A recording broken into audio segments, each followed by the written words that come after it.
Todos os anos, aproximadamente 800 mil brasileiros se queimam em acidentes domésticos, sendo a maioria das vítimas composta por crianças, segundo dados da Sociedade Brasileira de Queimaduras.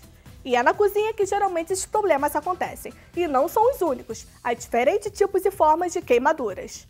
No Instante Saúde de hoje, vamos esclarecer os mitos mais comuns e entender o que fazer após um acidente.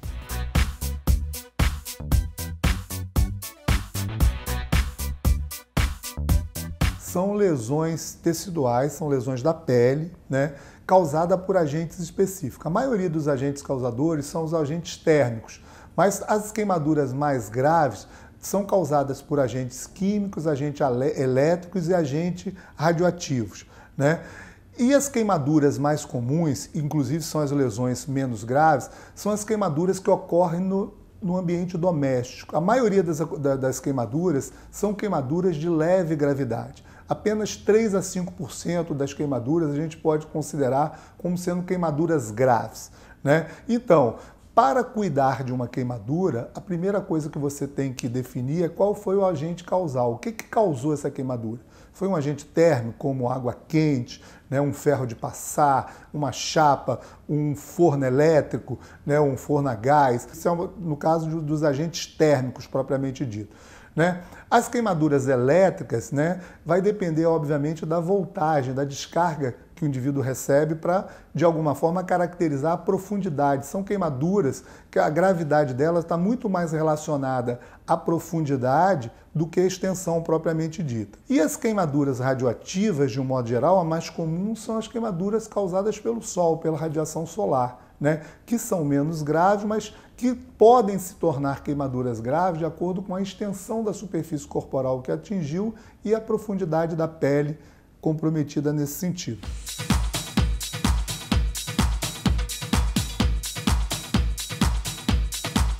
A primeira coisa que você tem que fazer após uma queimadura, de um modo geral, é lavar essa queimadura em água corrente. Ou seja, não só para você limpar a lesão de qualquer sujidade ou coisa possível, como também para você promover o resfriamento tecidual, para que a queimadura ela não se propague nesse sentido. Então, a lavagem da queimadura com água e sabão é a indicação mais correta, mais adequada para esse tipo de lesão. A restrição que se deve fazer, que está totalmente contraindicada, que é uma cultura popular de um modo geral, é aplicar substâncias como pasta de dente, óleos de um modo geral, manteiga, nunca colocar esse tipo de substância, muito pelo contrário, está totalmente contraindicado a aplicação dessas substâncias, porque na realidade elas vão promover o quê?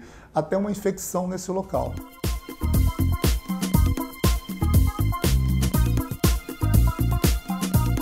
A receita caseira não existe. A receita caseira, quando você está lavando com água corrente e água fria de um modo geral, você está não só fazendo a limpeza, como também você aliviando a dor, porque a água não aplicar gelo, é água corrente, na temperatura ambiente, porque o gelo de uma pele ferida vai aumentar a dor e vai promover ainda mais queimadura, porque o frio também queima.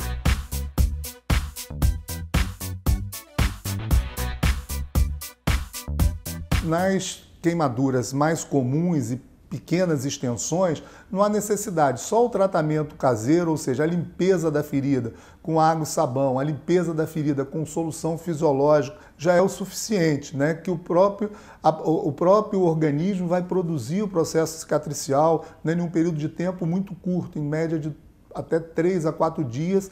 Nessas pequenas lesões, o processo cicatricial já vai estar realizado. Agora, as outras queimaduras, principalmente as queimaduras térmicas, embora elas, na maioria das vezes, sendo de pequena extensão, essas sim, pela sua profundidade, elas precisam de uma avaliação médica.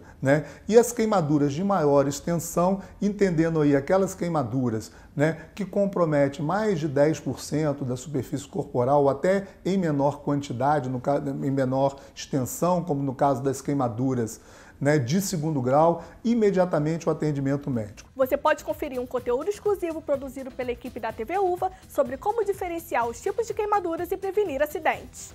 Acesse o blog da TV UVA e confira.